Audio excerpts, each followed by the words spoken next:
Fucking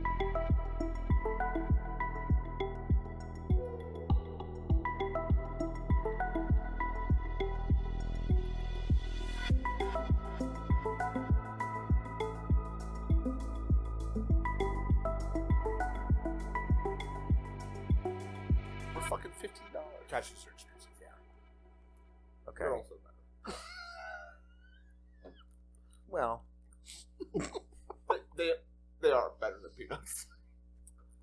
what bourbon do we have today? Oh, are we rolling? We're rolling. Yo! Hold on, I'm chewing some peanuts right now.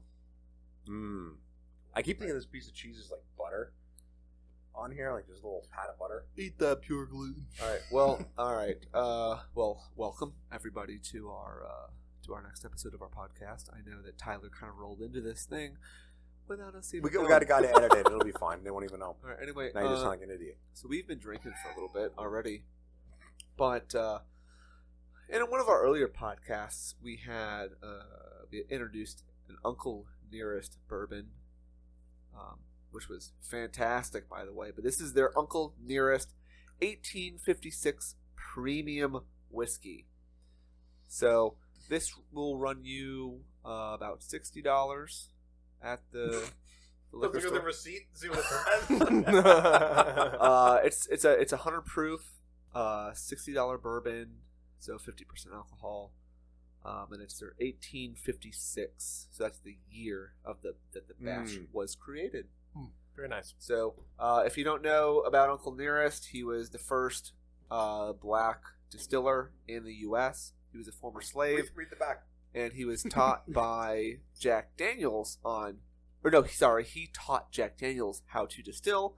But then fast forward down the line, Uncle Nearest, his sort of like history got erased, but then the family eventually wanted to recognize history, and they brought his story to light, and now we have the Uncle Nearest whiskey line, and it is a damn good whiskey. Open her up. So let's open this Better guy than up. Jack Open her up, Daniels, pop let it. me tell you. Yeah, so I mean Jack Daniels is It's a cheap whiskey. no, but this is good stuff. So they have 4 different bourbons that I know of, at least in their lineup. They have like a sort of like a bottom shelf sort of mixer whiskey. Then they have their next one, which is the one that we had on our last or one of our previous episodes. Then there's this one, is the third one up in their lineup, and then the fourth one. I'm just using filler words as I'm trying to open this bottle. There you go. Pop her open. And then the fourth one is a single barrel. That'll run you about $90. I spent a lot of money this week on a tattoo, so Yeah. I went with the second from the top. All right. Close Well, I'm actually really excited about I'm so having this excited. whiskey. Let's try it. So me. here. Let's go. Yeah, this thing will be Man. gone in the next 2 episodes after this. So I gotta be careful. you're driving. I'm drinking. I'm not driving. All right. I'm super stoked to have this. Put the fucking bottle down somewhere. Jesus. Put this thing back on it so when we spill it, All right. corks in. Super excited. All right. Yeah. Yeah, Salud, here you guys. go, boys. Cheers. Yeah. Cheers. Oh yeah. That's very good. That's fucking good, dude. That is Oh, so that's good. good. That is good. That is. Woo, that's delicious. I mean, the last one, very good. I was actually a big fan. I talked about Why it quite a is bit. yours? That's It's like a the wine glass. glass. Oh, That's okay. another wine glass. So I had a few of these. These are what I took from. I borrowed them from the lounge at fucking Salt Lake City Airport. That's right. He steals. Well, I borrowed them for a little bit, extended time, and He's one gonna of them return broke. And then I borrowed one for my wedding, and I borrowed one for my sister's wedding. That's the only one left. Yeah, so this is for the people out there listening. Caleb has a glass that is like it's like a blue. It's like a wine. It's a wine glass, but without the stem. Yeah, it's like tempered. Well, no, that's not the point. There's like a blue thing at the Yeah, bottom. yeah, So it's colored glass with fucking bubbles in it. It's a Yeah. fucking wine. It's a fancy wine glass without the stem. it was It's like di- how yours is a wine glass, but it's the same thing. it but was there's no- discoloring the whiskey, so it made it look. It looks green on the Yeah. bottom. Yellow That's and crazy blue how make- colors work. But Like anyway. Roy G. Biv or something. All right, yeah, all the listeners out there, Uncle Nearest 1856 premium whiskey. It's 100 proof. Go out there, get it. 100 proof, Great. 50%, Great, 750 great, mil. This thing's gonna be gone. 3 episodes, 45 minutes It times is 3 gone. handled. Fantastic. Yeah, It's spicy. It's high proof. Feels good. It's smoky. it it's feels a good warm going down. spice. Feels better coming up. You know, oh, man. And I got to be careful with this one because, I like I said, like the last one, Oh, I my talked about it. goodness. I talked about it when I deployed and got a lot of people turned on to Uncle Nearest. And, Really? that last one we had was really good, and they're all reasonably priced. yeah, for the quality. for $60, that's outstanding. Yeah, I think it was like Like- $57. Goodness Yeah. gracious. Yeah, that was good. Oh, and later when we have the fire, I got some of that tequila. The Siete For, Leguas. for after hours. I gotta be careful. I mean, I gotta drive too. Like, Dude, sure. just get an Uber. Just fucking, I'll pick you up tomorrow and fucking cars. That's fine. We'll All get right, you a all ride right, tomorrow. anyway, Don't worry about it. Don't worry about it. enough rambling. Yeah, sorry. Enough ramblings Sorry. of a drunk man. So true. So here we go. Okay. So I have 2 stories. This is the first one of them. I don't think any of you guys have heard. Because looking around and watching videos on different things or whatever, this is stuff that has altered either history or the war, being World War II, drastically, right? Okay. But no one really knows of it because, like this one here, there's kind of a neat little twist at the end of it. So we'll see what we think about that. In 1943, so, World War II is going on. It's in the midst of it. And off the coast of Spain, which is a neutral country to everyone else during World War II, there's some fishermen out. And they're going around, and they have these people that are spotting different schools of fish they're going to look for. So there's this one guy, and he's like really good at spotting shit in the fucking water. So he's looking for all these schools of fish, and he sees something that's floating, and he can't really tell what it is. And he gets a little closer with his boat, and there's a yellowish color to it.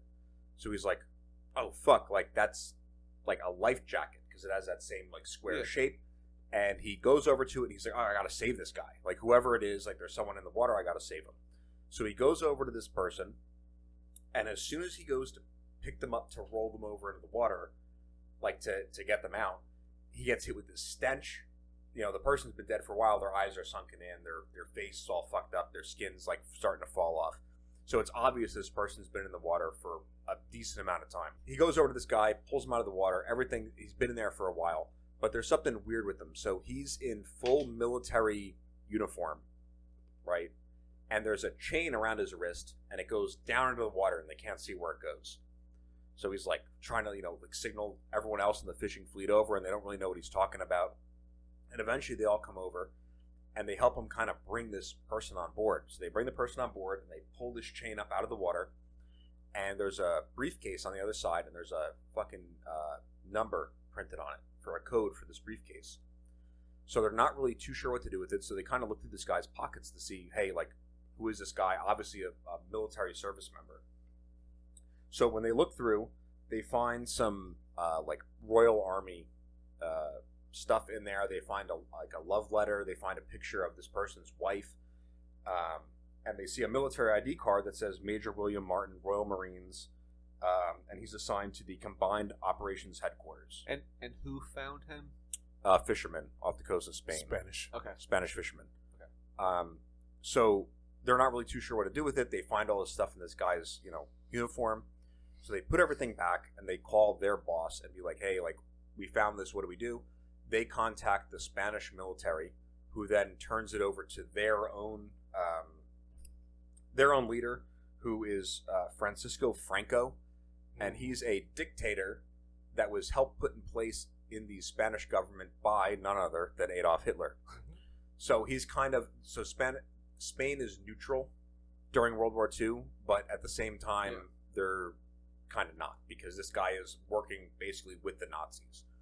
So they go through and they say, hey, we're going to take this information and we're going to do whatever with it. And they end up turning it over to the German government, so Adolf Hitler and the Nazis. So they go through and they find this briefcase, and they have all this different pocket litter inside of this soldier, and they're going to figure out what it is. So they open up the briefcase with the code that's on the front, and they find different documents stating that like the attacks in Sicily that they're going to plan are a front, and they're actually going for the Balkans, so the mainland of Greece is what they're going to go for. And they have different communications back and forth, and different technical documents and plans and operations that they're going to do, and code names. The whole nine is in this briefcase. So Adolf Hitler and the Nazis get this, and they're like, "Oh wow, we didn't know about this. We're going to start looking for it." So over the next couple of years, they end up looking at different communications that are going on from the Allies and what's going on, and they're all talking about, we're going to make the Nazis think that we're going to attack Sicily, but we're actually going to attack the Balkans.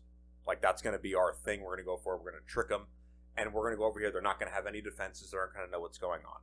So later down the road, Adolf Hitler goes through and moves all of these troops and equipment and everything to the Balkans from Sicily. He leaves, I think it was like 60,000 troops in Sicily, but moves everybody else to the Balkans to get ready for this attack, because they have all this information, intelligence, intercepted communications. They have this briefcase from this major, and as time goes on, nothing happens.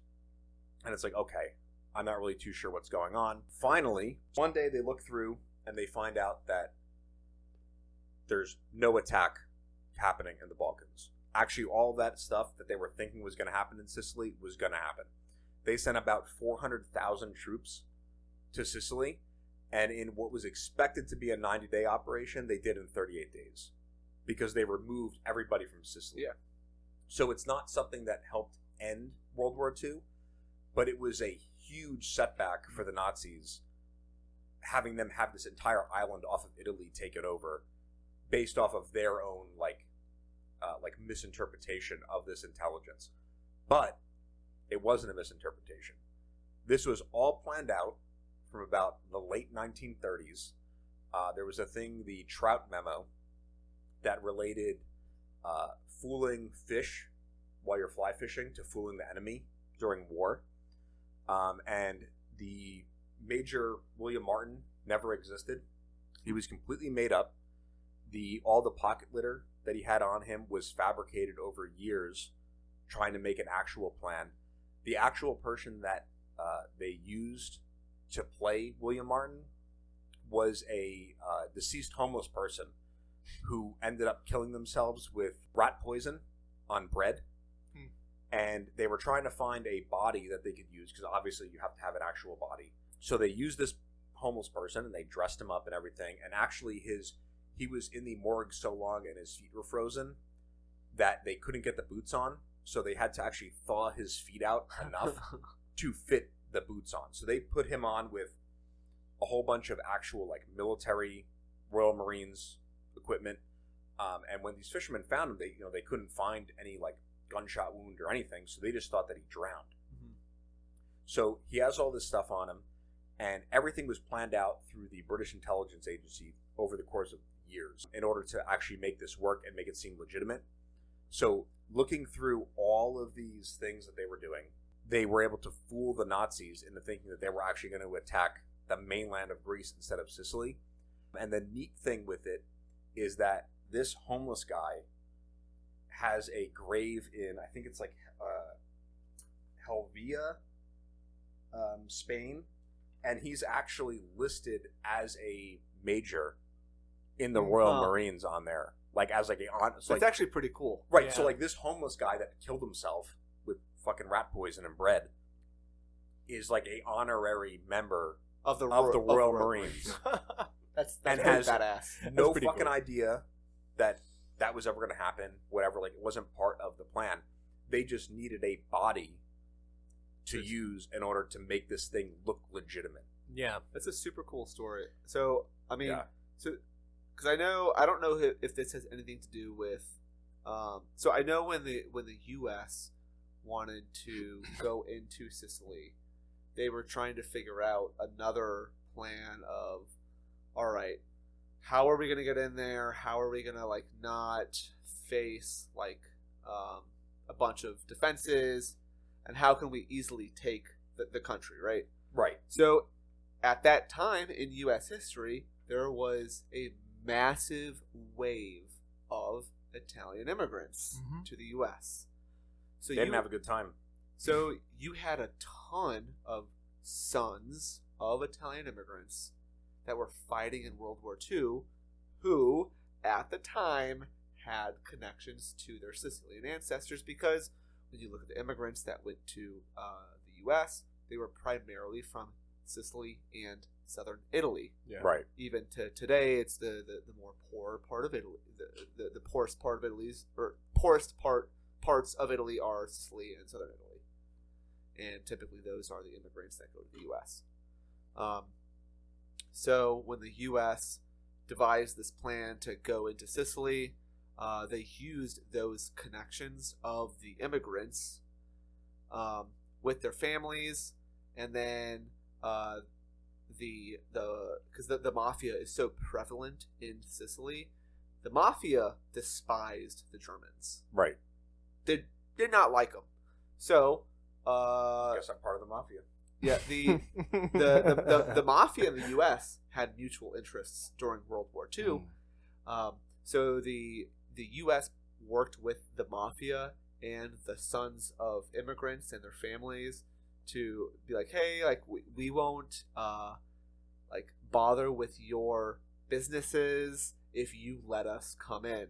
It's crazy because I'm sorry, just to point out why the Italian Tommy gun is such an influential thing with like the mafia. Like when you think of like the mafia running around with like a gun. Yeah, it's like 1920s.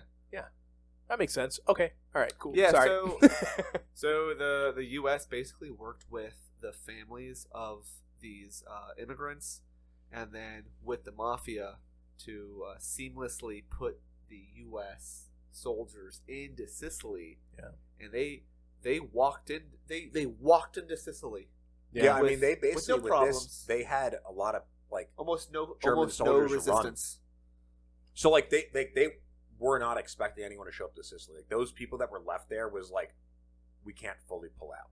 So that's the thing. So they just kept people there, and when they were literally outnumbered, it was like 400,000 to 60,000 people. So Yeah. that No makes, equipment. Yeah. So that makes a ton of sense. So these have to be like with each other, right?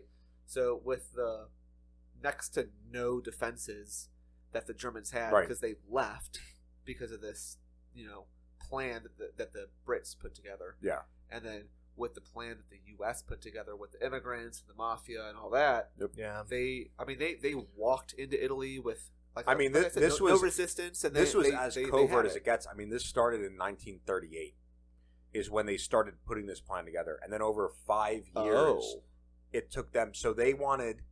So the thing was, like they made him a major, right? Because it's not high enough. It's a high enough rank where okay, this person could be carrying this, but the Nazis aren't. It's not going to be like, oh, it was a fucking admiral, and like this guy's not an admiral. We don't know because who they're he going is. to be able to do the research. So that would find be like who them is, now being like, oh, we had this lieutenant commander. Like they could be carrying something, but like we're not going to know who the fuck they are. It's just some person.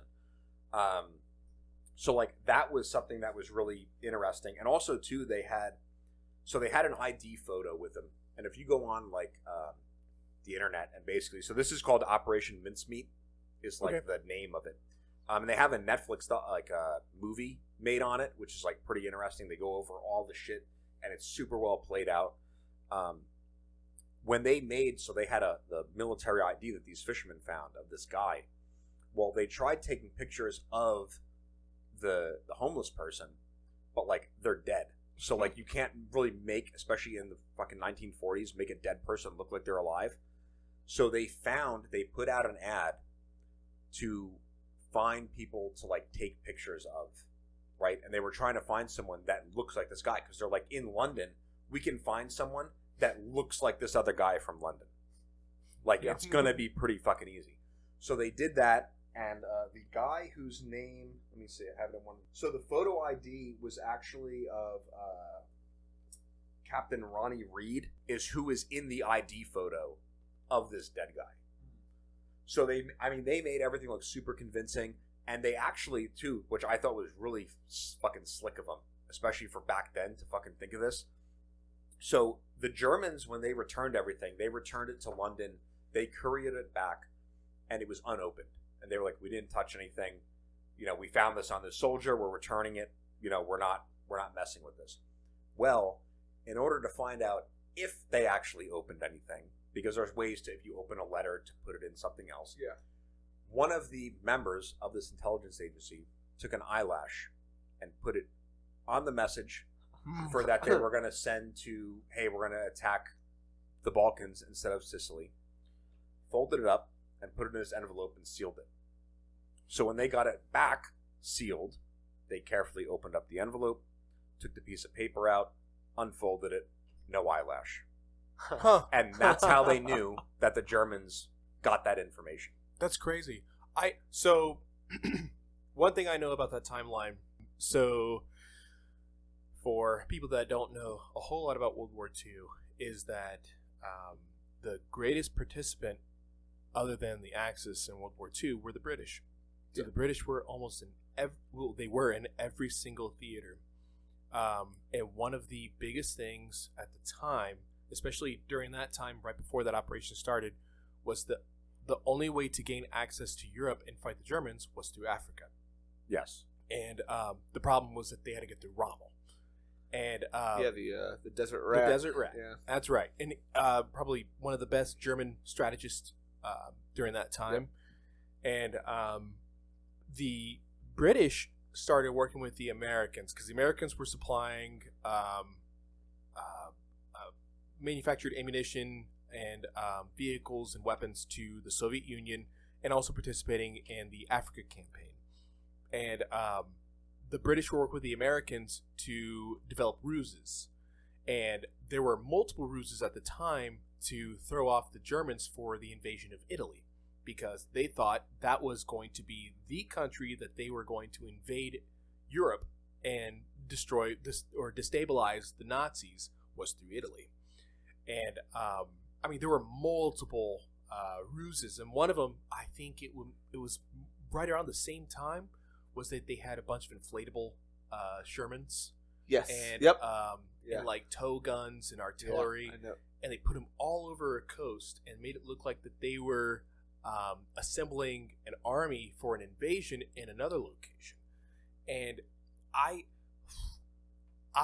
want to say that I've heard of this operation, but I haven't. I know it sounds so vaguely familiar. Well, yes. this was part of Operation Husky. Is what they used when they took Sicily. Was that operation? That was the one that was supposed to go 90 days, and they did it in 38 or 39 days. Because one of the things that they, there's a lot of crazy stuff going on during that timeline, and one of them is, so you have the most decorated army units in the army, right?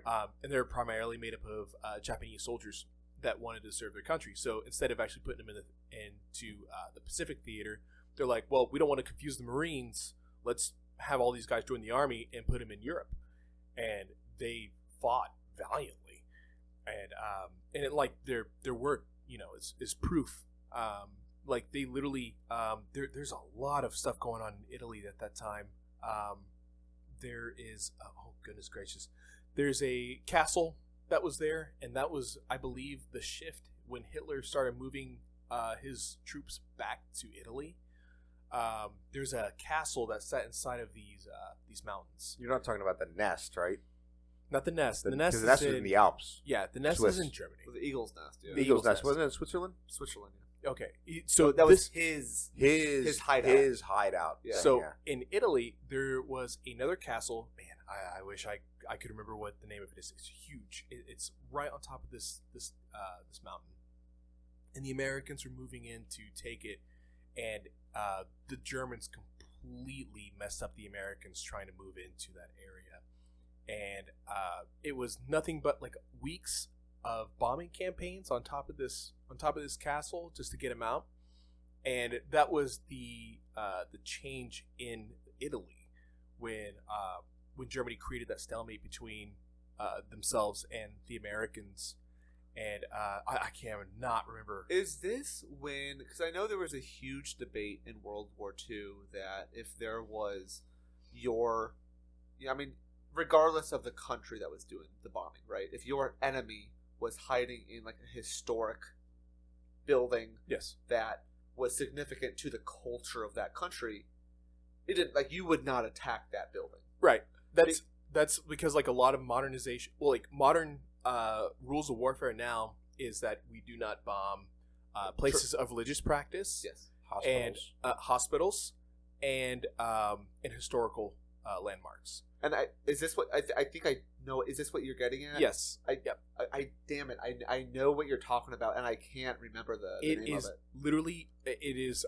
Every time I've seen anything on it, it is a beautiful view. Yeah, because it was a huge debate of like, should you, or like, as the U.S., like the generals were debating it, like, should we bomb this facility? Yep. And some people in the U.S. government were saying, yes, go for it, because that's where our enemy is hiding. And then others were saying, no, how could you obliterate such a cultural facility? And it was such a hot topic because, you know, you have a building that means so much to a certain country and to history itself. Like, why would you want to destroy that? Yeah, and I remember. Okay, so what I do remember is that the Americans actually did a frontal assault on the castle and got messed up, like completely messed up. I mean, if anyone understands anything about modern strategy, is a defensive strategy is the best strategy, and the Germans were actually really good at holding up in a location. And I remember, I think it might have been a week or two where the Americans attacked this castle. Well, the Germans were good on offensive strategy as long as they were doped up. Yeah, that's right. On fucking meth, Yeah, as long as they were on, PCP or no, meth, was it heroin or meth? It was meth. It was meth? Methyl. That's basically looked like little Mentos tablets. Yeah, dude, they were doped. So that's where like the Pez gun came from. Yeah. So like the Pez gun was little fucking like how they have those things. Well, because like, that was the big thing with like the Blitzkrieg, right? Yes. So the Blitzkrieg, one of the biggest things, especially like I love World War II. One of the things is when the Germans were making their way across France, there were a couple things that they did that were tactically smarter than everybody else. So one of the biggest things about the French was the French designed this massive fortress on the border, and the Germans just went around it. That's all they did, and the French surrendered. And their entire time, all the way to oh goodness gracious, what's it called? They made a movie about it off the coast where the British were being evacuated. I remember it. Tom Hardy was in the movie. No, you said the British were being evacuated? The British and the French were being evacuated from this. It's like 400,000 of them. Oh my god, dude! I know it was like a last ditch effort because they had trouble bringing ships in. Yes, because the pier wasn't able to hold the ship. That's right. And I'm goodness gracious, my password is it working? Hang on. Tom Hardy was in the movie, so oh, dude, he's an amazing actor. He's wonderful. Dude, Mobland. Have you seen Mobland with him in it? No. Yeah, because they were they were like encircled. Yes. By the enemy. I'll give it to you. Pull it up. I'll give it to you. Come on, Caleb. It's coming. Come on. I was scrolling through all Dunkirk. Tom Hardy's movies. Oh, Dunkirk. Dunkirk. Yep. So that's one of them. Yeah. All the way up to Dunkirk. It's a major battle. You had major evacuation. Yep, and that was Germany's push into Europe, Western Europe, and that was it. Like you eliminate France, you take Western Europe, and my grandma's from Spain, and she talked about her history growing up, and it was crazy. Like you talked about Spain being a neutral country the entire time, but Franco was a fascist. Yep, fascist dictator. Yes, that absolutely was put in place by Hitler. Picasso did a whole painting on Hitler using new planes or new bombs to bomb a village in Spain. So like that's even the thing too. So they were neutral. So like them picking the British government picking Spain to be the shoreline that they're going to drop this off on. Like there was hundreds of thousands of bodies that would just float up all over Europe during this time. But none of them really around Spain because they weren't involved directly. Right. So when this showed up, like it was like you have to remember everything with this operation was planned for years. Yeah. Before they did anything. Well, so it's planned that hey, we know for a fact this is a neutral country, but they're gonna pass this information to the Nazis. Yes, and one of the things that we had going for ourselves, at least on the Allies side, was there were a lot of breakthroughs in technology at that time. So we were having the Enigma machine that was coming through. Yep.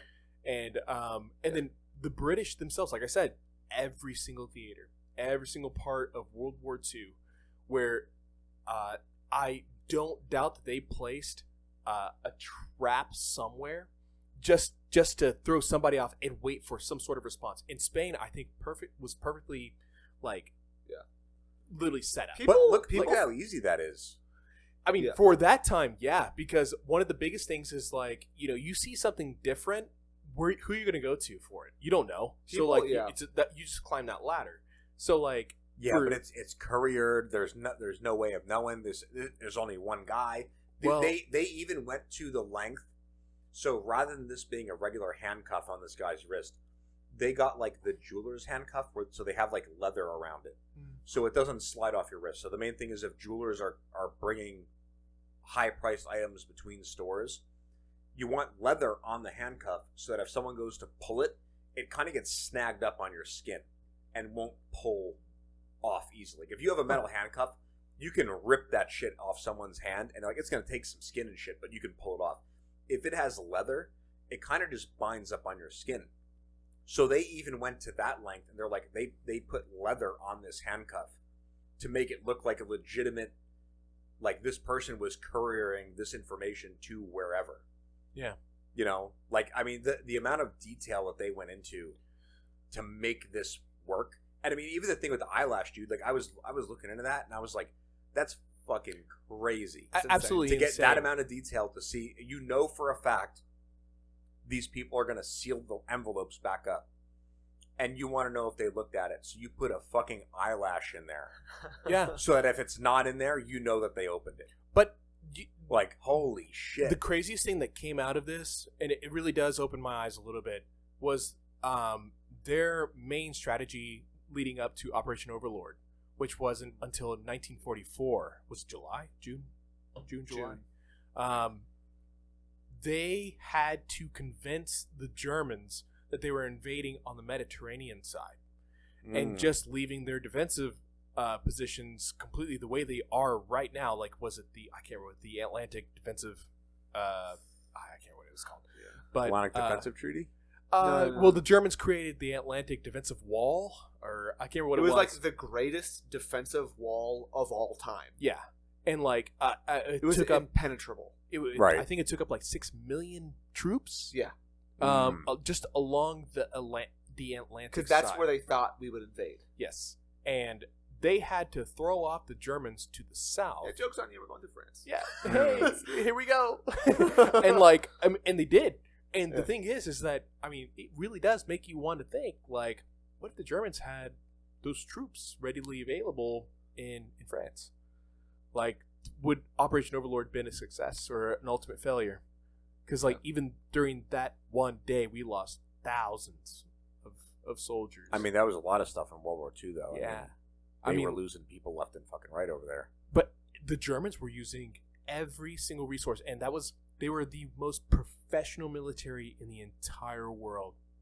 Like, being able to modernize their military, being able to use and adapt because the biggest thing in France was that they were using French guns on the beaches of Normandy.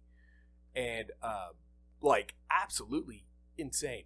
And we had to like, especially the United States moving into that war, into that portion of the theater, we had to adapt. And we weren't ready. But, I mean, we came in like we've been fighting the war the entire time, you know? Yeah. Like, I don't know if you guys saw the movie Fury. Yeah. Oh. Yeah, the tank one. Yeah. It's a great movie. I love the movie, but I'm all about accuracy. I love accurate movies. I understand. I know what you're going to say, but I had to say it. So one of the biggest things about Fury is the tank that was being used. So that specific tank was not used by Americans. Germans. Oh, I thought you were going to say Brad Pitt's haircut. Oh, I mean, Brad Pitt can just do So anything if you he want to wants. talk about people being accurate with stuff, one of the guys that came up with and ran this operation was the person that made a very famous series and a character for stuff that you probably know. They go off of 3 numbers, 007. James Bond is a character that was made up by one of these guys, and that's No where that kidding. whole thing came from. Okay. It was one of the guys that ran this operation in World War II. Dang. Yeah. So, if any James Bond people out there, they dropped a dead homeless guy off the coast of Spain. You know, I'm not sure if MI6 was, active during that time frame. I know that They were one of the groups that ran it. Yeah. well, That was them. Like that's that whole that combined operations headquarters.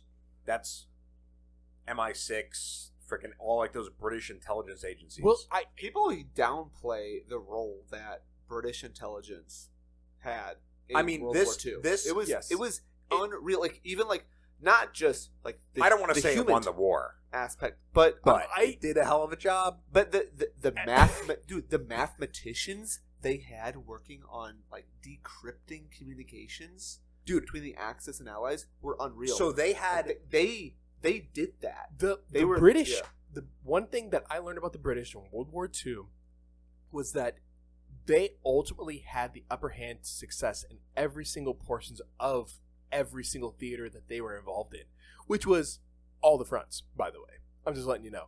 Because I've watched it a million times. Like, I'm a patriot. I love America. It's the greatest country in the world. Let me tell you. wow. A lot of people say Wait till you hear my But- episode. But I believe that World War II's victory, when it comes to the country that deserves the reasons for victory, I think it's the United Kingdom. Well, let me tell you. But- The next episode I have too, you're gonna The be o- eating that statement. The only reason I believe that is because they are right there in Europe. They're right there in Western Europe. They were right there in every single one of the They have to countries. be. that they I were, mean, they're Of course there. they That's were. where they're. No, okay, of but course the they were, one but thing, they dude. held out. They weren't taken over by the Germans. All right, so okay, I'm glad you brought that up. Because here's the I'll thing. fight you. All right, if it wasn't for Winston Churchill, because Winston Churchill, Yes. All these British people. no, Winston Churchill fought for the British people to Yes. be on the Allied side. That's who fucking authorized this operation. So, a lot of the people in the British government, guess who they wanted to make a partnership The with? Germans. Yes, The I am, Germans. the only reason they believe that the Germans, that they wanted an alliance with Germans is because a lot of their families were German. They wanted to remain a quote-unquote neutral party. Right. And But they but didn't a want lot of their families, the royal party, were married to the Bavarians, who are, guess what, German. yeah. And Checks since that goes back to World War One, and my big thing was that, like I said, I love America. I'm American. Let me tell you. But like, the British really did have maintained the foothold for us to finish the war, and they probably had the most patriotic people to help us win that war, because we really did help them. We had the manpower. We came in at the best time to help them win the war. Yeah, because But the British, just like you said before, one of the things that I love about the British is that they put things in layman's terms, and their intelligence community literally I love their vocabulary. That's one of my biggest things about the Brits, is that I love their vocabulary, and they have like certain names. Okay, maybe not that, but like COLOR. Let's get it right. Tire. Aluminium. But one of the things that they had, Other than that, one of the things that they had going for them was that they knew Europe, they knew the Germans, and they had the best intelligence for our strategy in the end. Overlord was the result of British intelligence. 100%. Same thing with the maintenance and being able to maintain a dominant strategy in France with the French resistance was also because of the British. Oh, the French resistance was insane. Absolutely Because insane. So the Germans have set up like the Vichy government. Yep. It was like this puppet government that that Hitler put in place. They used General, what's his name from the French army? Oh, he was from World War One. He was like a patriot, patriot from He had World a War round One. hat with the brim. Yep. I can't. Tip it. Hat with a brim. That was him. They met in a train car for a treaty. So it was this French patriot from World War One, but he hated it. He hated being the head of this Vichy government. But the French basically just folded to Germany. Shocker. Again, shocker. France. They surrendered. France. Ugh. Their food is... Don't tell them you're French. Yo, calamari is dope. Even their food is overrated. Calamari is Italian, by the way. It's dope. You guys ever had a hamster? That's French cordon bleu. Anyway, with these French, yuck. So the French had the Vichy government that were in place, right? It was this puppet government. Do you know much about the Vichy government? No. So the Germans took... This is a very rough explanation. Sure. The Germans took over France, and the French folded to the Germans. Okay. Well, then the French started rounding up the Jewish population in France, just as they were in Germany, and they put them all into a stadium, and then eventually had them all shipped off. Well, this only happened for sort of a short amount of time, but it happened so quickly. Right. That's what's so important about this Vichy government is it was for a short amount of time, but it happened fast. That the government flipped like that. Yeah. But the French resistance was always there.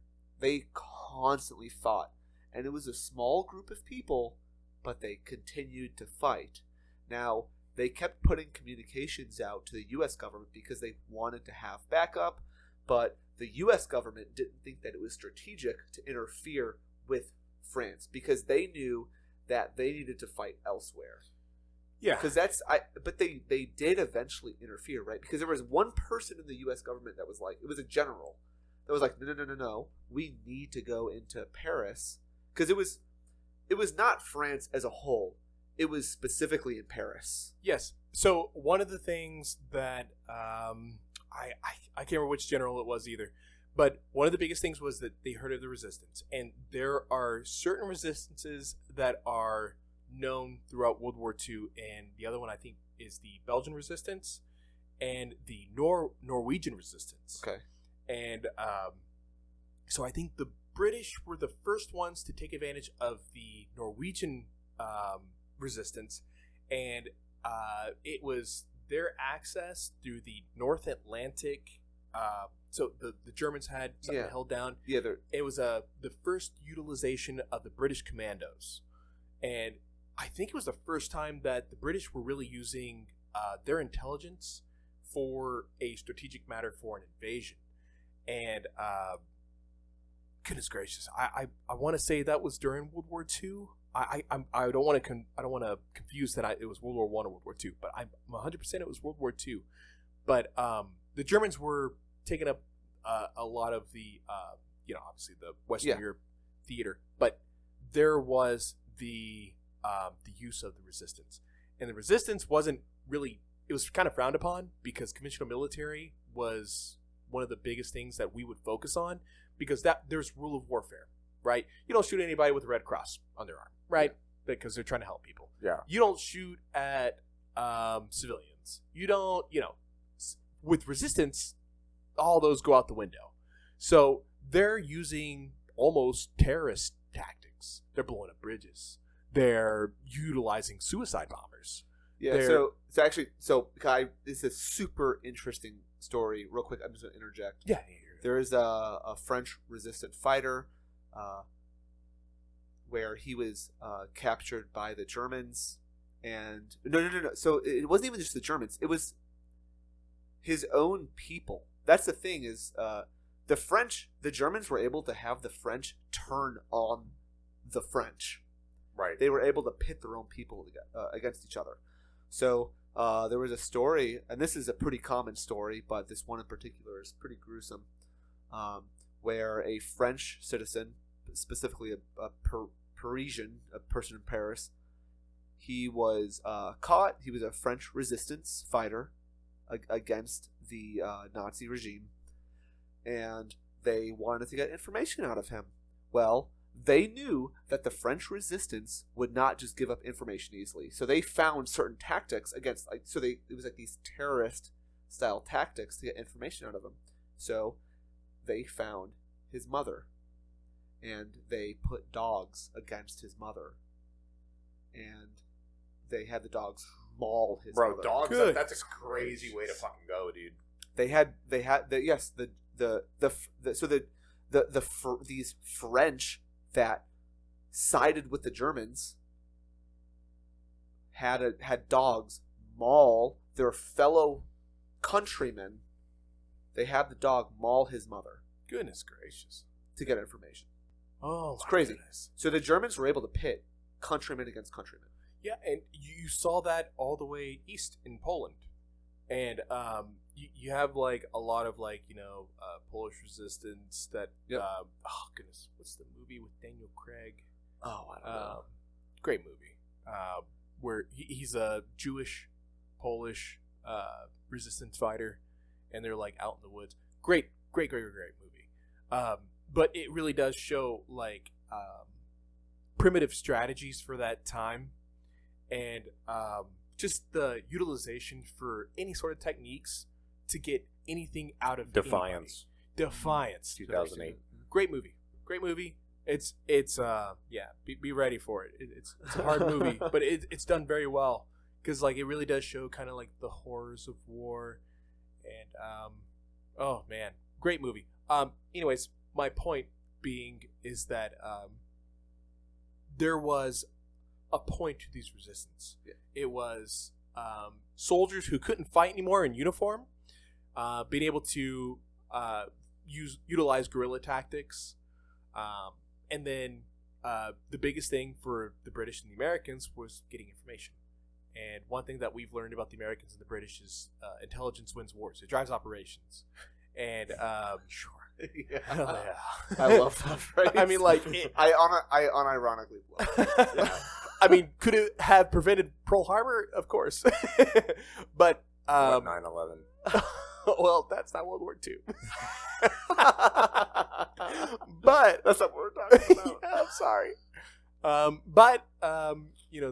My thing is that during World War II, we had a lot of revolutionary, just thresholds breaking in intelligence. Yeah. And you had like signals coming through. You had people intercepting like voice messages and decrypting German and Japanese messages. And I really, honestly, ultimately think that the best strategy that you can have is something that we've been utilizing since Vietnam, is winning the hearts and minds. And you get inside of the population, and they give you the information that you need. Vietnam, during they were Vietnam, doing that. though? Weren't they like raping people? Well, in Vietnam, it's a little different. I feel like that was a bad example. I'm Yeah. just saying. I mean, you could have given any Hang example on. other than Wait a minute. Vietnam. Give me a chance. I honestly didn't think that you'd say Vietnam. Vietnam. So in Vietnam.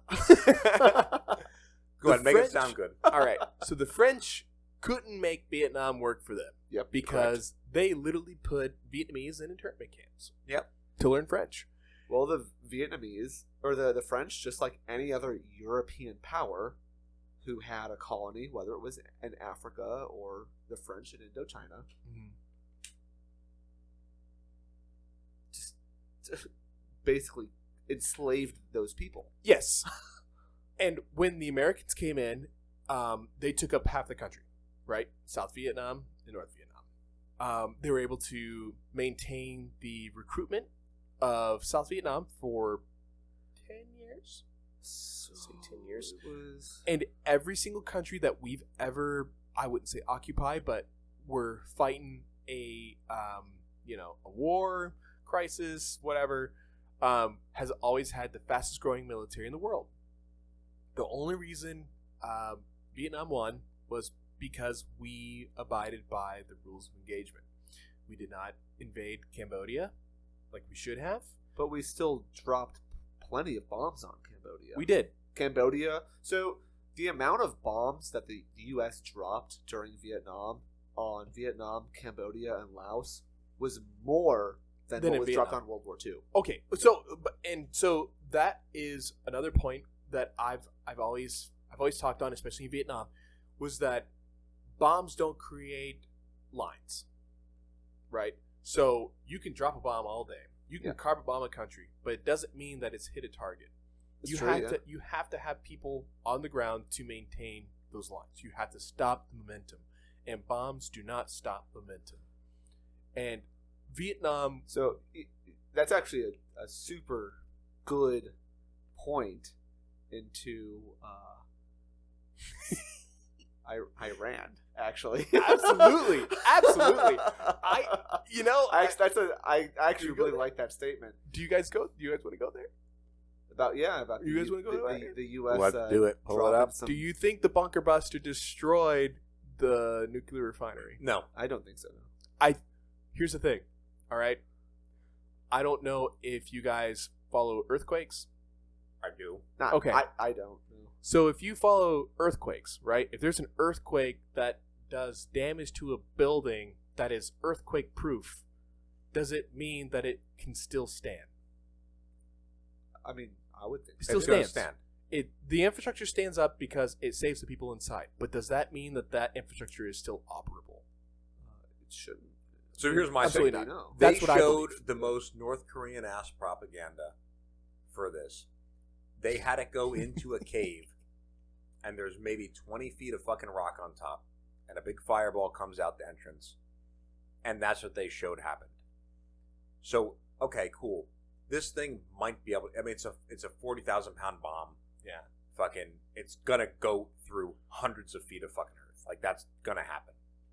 And a lot of these things, they have timers on, so when it impacts, okay, cool, we know it's gonna detonate in 5 seconds.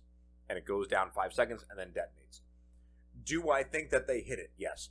Do I think that it did irreparable damage to the facility? Yes. Did it destroy it? No. Because there's a lot of sensitive equipment in there, so you really don't need to, like, I think when people hear destroy, they think like, oh wow, it's caved in, no one can get in there. You could probably still get in there, and shit's gonna be fucked up. Nothing's gonna be working. Whether they got the uranium out beforehand, I don't know. Personally, I feel like that would be something that would be easy to detect, because you could look for just, if there's a lot of radiation in the area, there probably was some radioactive shit down there that got broken. But I don't think that it's something that, like, oh wow, they can't get anything out of here anymore. It's probably just more effort to get everything out, recreate something, and restart over than what the effort is worth. Yeah. Because, I mean, Netanyahu was talking about blowing this shit up fucking in, like, 2002. He was talking about blowing this shit up, and he was like, they're 90 days away from whatever, and that was at fucking 9/11. There's a really funny clip that I've seen. It's like, I don't know, like, it's like 10 different times in the last 20 they've been 90 days away since fucking 9/11. Yeah, he's talking about, we're 12 weeks away, 10 days away, 20 days away, a month away from building. I think that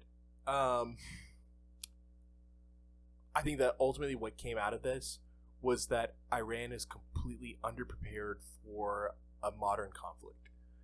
And I'd agree. Here's what you have to figure. 100%. They had B-2s take off from fucking Missouri. Yep. And fly. Not only seven not B-2s. only did 7 B-2s take off, they also had other B-2s take off and fly in a bunch of other fucking directions at the same fucking time. But those ones had like ADS-B going. So they're popping up on fucking radar. Because I remember watching all this shit on fucking Flight Tracker, and you see all these fucking B-52s take off, and they're all going in one direction. So looking at that and then being like, okay, you're able to not only fly B-52s from Missouri to the Middle East, you're able to also have the personnel be able to do that mission. You can have additional personnel be able to do air-to-air refueling, which not a lot of fucking countries can do and do effectively, and be able to get those. I mean, you saw they had freaking KC-130s, KC-135s flying out of like Maryland and everything and staging in the Middle East. Yeah. More than what was necessary. Like, they spent, just not even talking money-wise, the amount of equipment and like logistic operations that went on to getting 7 B-2s across the fucking ocean undetected while there's a bunch of other shit going on. They were sending fucking tankers everywhere. Yeah. Because, okay, cool, if you send a bunch of tankers to the Middle East, something's probably happening in the Middle East. But if you just send tankers all over the fucking world, what's happening? And there's a bunch of B-2s and bombers and B-1s taking off, and they got a fucking B-1B Lancer fucking showing off. It goes back to what you were talking about earlier, or World War II. It's a ruse, and it's something that deception. We have. Yeah, deception is the. Well, it's deception, but I mean, this operation in World War II is, I mean, they got a dead homeless guy. Yeah. And they just dropped him in the fucking water. Yep, absolutely. So it took a lot of time to do that. If you were to go back then and be like, hey, we're going to fly hundreds of aircraft in just different directions, but like only 7 of them are going to be legitimate. But that's all it takes. That would blow their mind. That's all it takes now. It's not even that a plane has to show up on their radar. Anything can show up on their radar. But okay, so here's even the thing too. The fact that they were able to get, I mean, freaking, you look, Iran, Iraq, Afghanistan, they're all pretty deep into the Middle East. Like, it's not like, oh, it's over the ocean and whatever. You got to fly in. You got to fly over some fucking countries and shit. And, like, the fact that they were able to fly in, do that, and fly out and not be noticed is a fucking gut punch. Because all that says is, if we fucking want to, we will. Yeah. That's all that says. That's literally, I think, honestly, I think that's more of what that message was, rather than like, oh, we're going to blow up this nuclear facility. Yeah. I think it was if you don't do what we say, here's what will happen. And there's literally nothing that you can fucking do to stop it. And that goes to show American ingenuity. Right. There's nothing wrong with it now, and it doesn't need to be changed. Because we are a country of immigrants. We are a country who have accepted people from all around the world for a very long Except time from now. January 20th. Except from January 20th. But then on Christy, let me tell you, she's kind of hot. We've developed stealth technology in the 80s. Before then, the FA-117 was the Nighthawk. during the Nighthawk in World War II. That's when they did that like rubberized coating. They had shit before that. And that was not even with that coating. Right. And that developed the F-22. Right. And the F-22 was developed in the late 80s. Yeah. And so it just goes to show that the United States is always what's one crazy? step ahead. F-16 and F-22 were developed around the same time. And they're still both being used actively in fucking wartime. Absolutely insane. I actually just watched a video, and it was one of the reasons why Russian aircraft are so big. And oh my gosh. All right. So this is actually kind of cool. I'm glad I saw this. So the F-16 is a very small fighter jet, right? Yeah. It is a response fighter.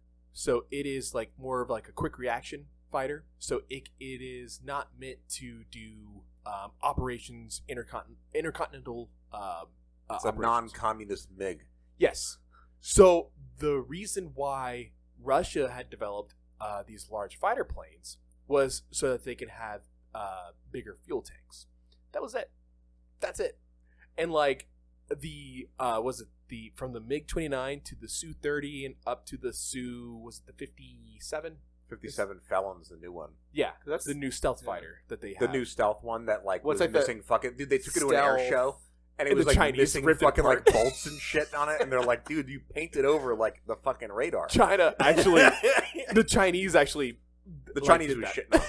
Jesus Christ. And then, well, it's like also too like you have to figure. So okay, cool. They made it larger so they can carry more fuel. You know why their aircraft carriers look funny and they got that dumb little ramp on it? So they can either take off with full fuel and half a payload, or full payload and half fuel, because they cannot get the catapult system that we have on aircraft carriers. Mind you, the ones now are run on nuclear carriers, but previous to that, it was steam. So, like the Midway in San Diego was a steam catapult system. Well, now, because you were saying now, it's still steam operated. It's steam, but it's steam operated from the nuclear plant. Yeah. They were literally running steam to just fucking run the catapults. So they can't get that system down to hurl whatever aircraft in, like, whatever it is, it's fucking like 238 feet or some shit, to get from 0 miles an hour to whatever their fucking launch speed is.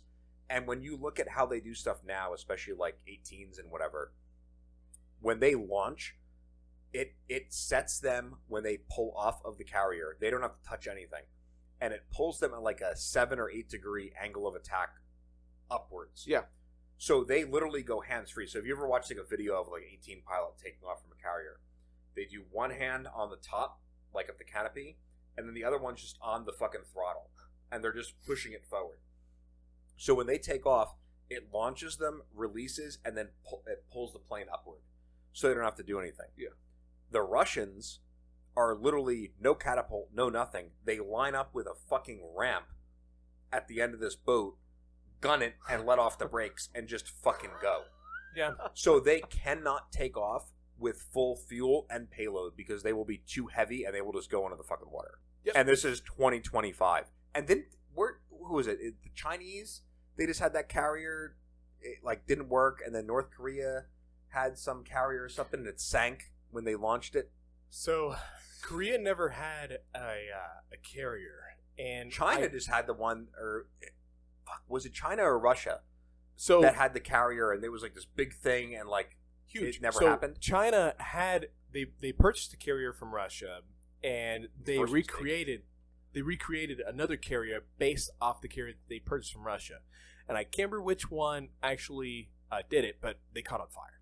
Oh, that's what it was. It caught fire. Okay. Yeah, and it took a long time for them to repair it, and China developed their own carrier from it. But the problem is that China can't fully develop a working carrier. So India also has a similar carrier purchased from Russia.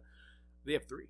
They have three carriers that actually work, and they've been able to successfully fly Su-30s off of their carriers, which India's a big customer of Russian technology. And surprisingly, the French and the British have a decent carrier system. You have the French de Gaulle, and you have your de Gaulle. Yeah. That's the one. That's his name. That's yeah, his name. de Gaulle. Oh General de Gaulle. Yeah. He was the. Did you need a moment, or? No, he was the head of the Vichy government in France. He was the World War I big patriot, mustache. and then he was the head of the French puppet government during World War II. That's him. De De Gaulle. Gaulle. Oh yeah. Holy crap! Wow. Yeah, named That the whole was something carrier to after see. him. Yeah, That was something. And- Because he was like a true Frenchman. yeah, Yeah. yeah. He'd been around for a long time. Yeah. and because he hated being in his position, but the Germans wanted to place somebody in power that they knew they could control, but also somebody who the French people would trust. Yep. And And so he was put in between a rock and a hard place. It's crazy. We're Yeah. going off Yeah. back to World War II. I mean, I think And- we're about towards the end of the episode anyway. Yeah. Oh, there and he like is. French, like General de Gaulle. Bro. There's the famous treaty in the train car. I don't know if you guys remember that, where Hitler and General de Gaulle met in the train car, Yes. and Yes, they yeah. signed a treaty essentially handing France over to Germany. And, Yes, because it was the same car that it was post World War I, yeah, where Germany basically gave their control to the other Western powers. yes, that's right. Yeah, Right and, before and the Treaty of Versailles. Treaty of Versailles. Yeah. The only reason why why Hitler wanted to use that train car was basically a huge fuck you to the other Western powers, to be like, World War I, we were in this same train car, Yeah. signing away our country to you, and now you're going to sign away your country to us. Yeah. And I think with that, we're going to wrap up this episode. Yeah, we have to. Goodness gracious. Yeah, I It was a mean, good so combo. the main thing we talked about, Operation Mincemeat, and the homeless person was Glindwer Michael. Was the Glindor? homeless Glindwer, Glindwer, An Glindwer. unknowing Glindwer. Unknowing patriot. Yeah. It's a good he's Hogwarts claimed name. yeah. Oh my god. He's claimed as a major now, and turned the tide of World War II. Super cool that the country Basically. would still give him those honors. I Yeah. think that's like outstanding. Yeah, Yeah. I think that's cool. Yeah, Yeah. there's a picture of his grave, and they have it on It's not there. like he has a family. Major William. I mean, yeah, you know, it's Yeah. it's cool. Yeah, Yeah. that's pretty rad. All right. All right. Well, with that, Dan, you want to talk us out? Yeah, it's time to wrap up this episode. Why what don't you a skid fanta- scat out of here? Yes. That's beautiful. All right. All right, that's it. That's it. Yeah. Bye-bye.